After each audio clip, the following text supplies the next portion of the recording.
Moving on, Marsabit County Government has launched an appeal for support for those affected by floods in northern Kenya. Area Governor Mohamud Ali says at least 40,000 residents are in dire need of food. He has, however, called on the national government and other humanitarian agencies to come to the aid of the people in the region by providing relief food.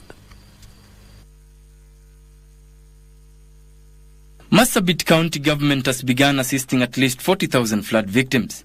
The area governor says quite a good number of feeder roads have been cut off by the floods across the county, rendering most villages inaccessible. Pia wao vilevile wajaribu kutusaidia ili tushirikiane katika hiyo harakati ya kusaidia wananchi.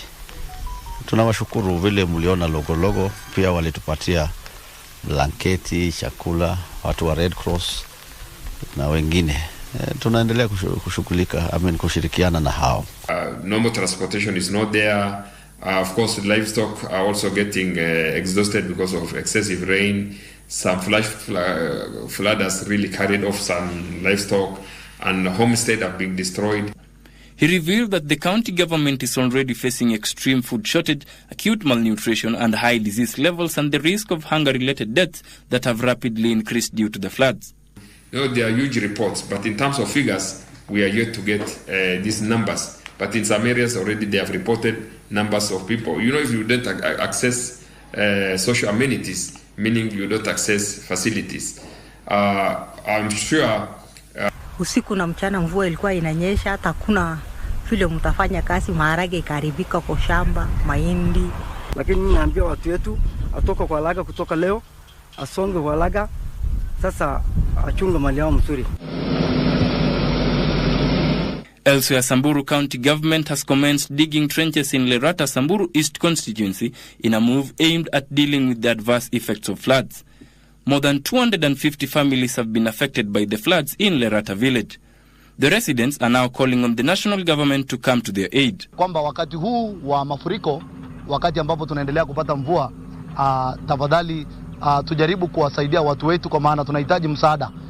Hivi leo tulipata kusaidiwa na msimamizi wa ward hii, MCA wa Waso ward, Bwana Kelvin Lemantan, ambao ametutumania tingatinga hii ambayo imekuja kututengenezea mtaro, na hii kama tukiwa na mtaro kama huu itaweza basi kupeleka maji katika mkondo ambao wa ule mtu ambao tunatumia hapa karibuni.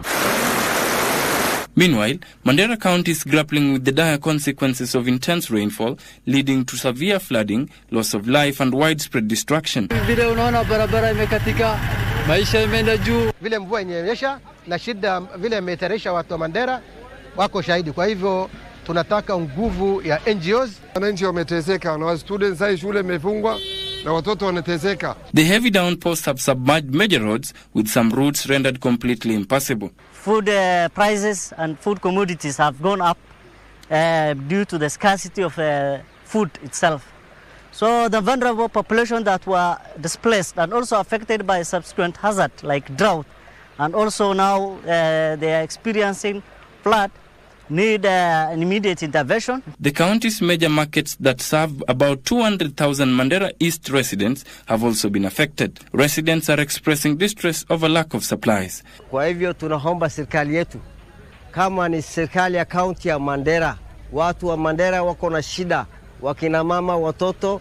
Kama nyinyi ni viongozi, hatutaki viongozi ya kuwekelea peke yake. Tunataka viongozi kama imeshauriwa jana na wananchi, utembelea kwa kila manyumba, muangalie watu wako na shida. Bradley Agutu for Lunchtime News.